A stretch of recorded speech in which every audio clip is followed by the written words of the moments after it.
Saudara, pemerintah dan DPR menyepakati biaya penyelenggaraan ibadah haji atau BPIH 2026 sebesar 87,4 juta rupiah.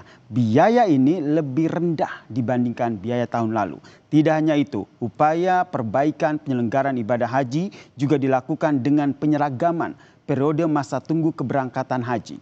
Inilah catatan Kompas TV, perbaiki tata kelola haji. Minta biaya haji harus terus turun, ya. Bisa dengan efisiensi. Turun sebesar 2.893,34 rupiah.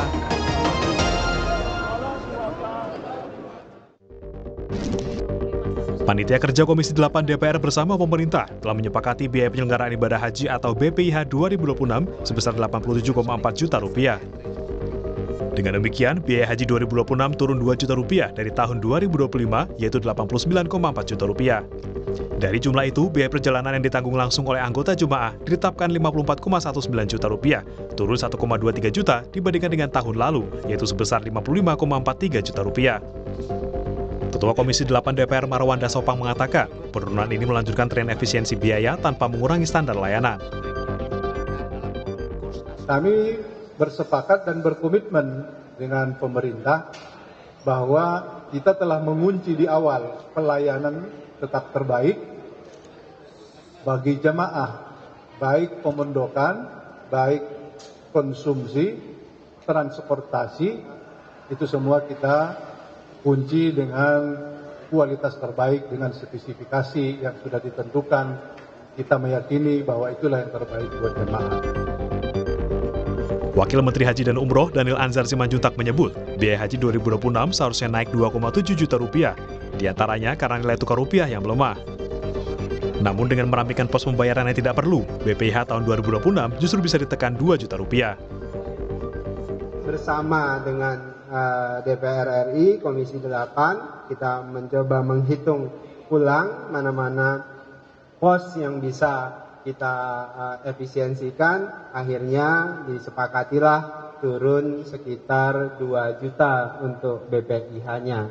Dan juga biaya perjalanan ibadah haji yang ditanggung oleh jamaah itu jauh lebih murah. Wacana penurunan biaya haji ini sebelumnya pernah disampaikan Presiden Prabowo Subianto dalam sidang Kabinet Paripurna. Presiden menyampaikan biaya haji bisa turun dengan efisiensi dan pelaksanaan yang bersih. Saya minta biaya haji harus terus turun, ya. Bisa dengan efisiensi. Bisa dengan efisiensi dan pelaksanaan yang bersih. Selain menetapkan biaya haji 2026, Komisi 8 DPR juga menetapkan kuota haji Indonesia 2026 tetap sebanyak 221.000 jemaah. Sedangkan distribusi kuota berdasarkan proporsi daftar tunggu jemaah antar provinsi, menjadikan daftar tunggu jemaah haji Indonesia seluruhnya sama menjadi 26 tahun. Tim Liputan Kompas TV.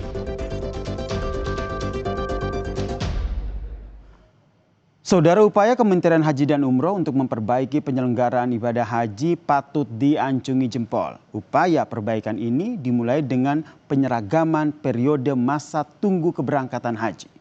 Hingga tahun 2025, saudara, lama masa tunggu bervariasi di setiap wilayah antara 11 sampai 47 tahun. Tapi mulai tahun depan, Kementerian Haji dan Umroh memukul rata periode masa tunggu keberangkatan menjadi 26 tahun. Agar kebijakan ini bisa berjalan, Kementerian Haji dan Umroh juga mengatur ulang pembagian jumlah kuota setiap wilayah. Undang-Undang Nomor 14 Tahun 2025 tentang penyelenggaraan ibadah haji dan umroh mengatur pembagian kuota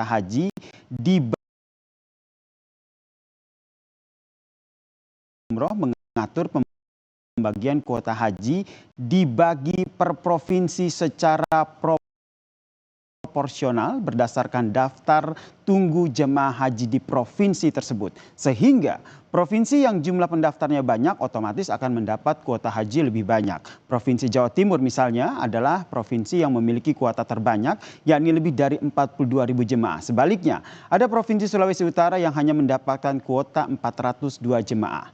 Meski memunculkan perdebatan di ruang publik, tetapi kebijakan ini adalah langkah positif dalam memberikan rasa keadilan hingga memperbesar peluang bagi calon jemaah haji untuk bisa berangkat ke Tanah Suci.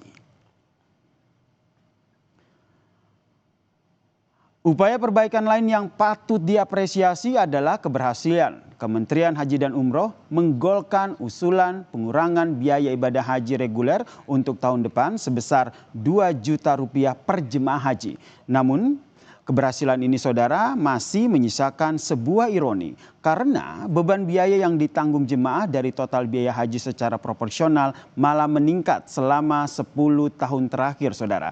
Dari tahun 2015 hingga tahun 2025 dari total keseluruhan biaya haji 61% dibayar oleh jemaah. Sisanya ditanggung pemerintah dengan subsidi dari hasil pengelolaan nilai manfaat dana haji. Dan untuk tahun depan beban biaya yang harus ditanggung jemaah haji naik menjadi 62%.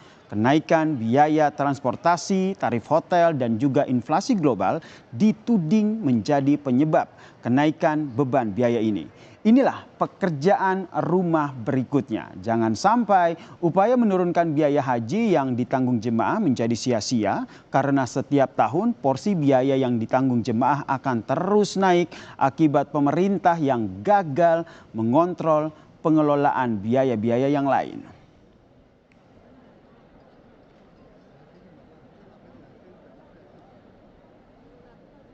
Apalagi saudara ditemukan dugaan potensi kebocoran sebesar 5 triliun dari aktivitas penyelenggaraan haji. Seperti adanya dugaan praktik korupsi jual beli wewenang, ada penggelembungan biaya catering, pemondokan dan transportasi hingga permainan data keberangkatan jemaah. Setiap ada penangkapan oleh KPK, publik sering dipertontonkan bagaimana praktik korupsi leluasa dilakukan para pejabat di Kementerian Agama.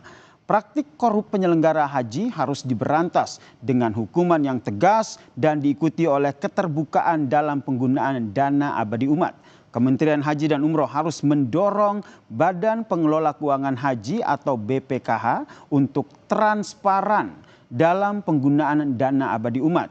Dari berbagai kasus korupsi haji saudara, dana abadi umat kerap menjadi bancakan pejabat di kementerian untuk memfasilitasi kolega atau kerabat untuk naik haji. Tidak hanya itu, uang dana abadi umat juga kerap digunakan sebagai gratifikasi bagi oknum anggota DPR yang bertugas sebagai pengawas haji.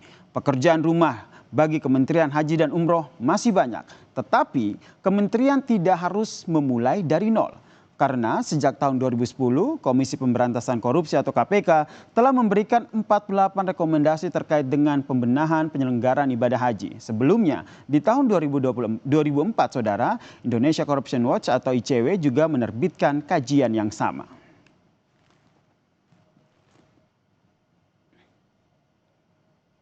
Jadi saat ini yang dibutuhkan adalah keberanian dan konsistensi dari Kementerian Haji dan Umroh untuk betul-betul memperbaiki penyelenggaraan ibadah haji. Semoga tidak masuk angin ketika berhadapan dengan kepentingan politik dan juga penguasa.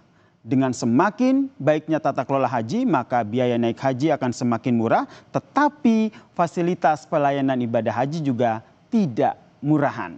Demikian catatan Kompas TV. Kita jumpa lagi pekan depan.